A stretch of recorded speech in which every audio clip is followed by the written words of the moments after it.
বিলাসীপাৰা পুৰণি বজাৰ 11 নম্বৰ ৱাৰ্ডত আৰক্ষীৰ অভিযানত বৃহৎ পৰিমাণৰ চুলাই মদ ধ্বংস কৰাৰ লগতে চুলাই মদৰ ঘাটি উৎখাত কৰে। বিলাসীপাৰা আৰক্ষীৰ বৃহৎ সফলতা।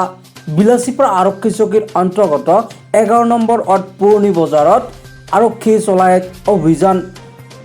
বিলাসীপাৰা থানাৰ উপ পৰিদৰ্শক উজ্জ্বল পেগুৰ নেতৃত্বত এক গোপন সূত্ৰৰ পম খেদি চলা এক অভিযানত প্ৰায় 120 লিটাৰ অবৈধ চুলাই মদ জব্দ কৰাৰ লগতে অবৈধ চুলাই মদৰ ঘাটি উৎখাত কৰিবলৈ সক্ষম হয়। এই ক্ষেত্ৰত কোনো এজন ব্যক্তিক আটক কৰিবলৈ সক্ষম হোৱা নাই আৰক্ষীয়ে। ইতিমধ্যে অবৈধ চুলাই মদ বনোৱা ব্যৱসায়ীৰ বিৰুদ্ধে আৰক্ষীয়ে তদন্ত অব্যাহত ৰাখিছে। এতিয়া প্ৰশ্ন হয়, বিলাসীপাৰা চহৰৰ অলিয়ে গলিয়ে চলা অবৈধ মদৰ ব্যৱসায়ীক গ্ৰেপ্তাৰ কৰিব পাৰিবনে? লগতে ব্যৱসায় বন্ধ কৰিব পাৰিবনে আৰক্ষীয়ে?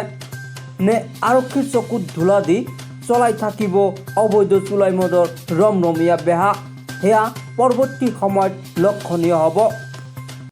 এই পুৰণি বজাৰ তাতে আমি খবৰ পোৱা অনুসৰি চুলাই মদ বিক্ৰী কৰা বুলি অবৈধভাৱে।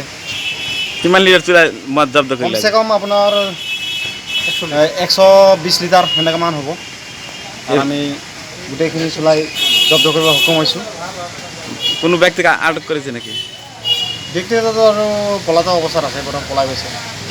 ঠিক আছে।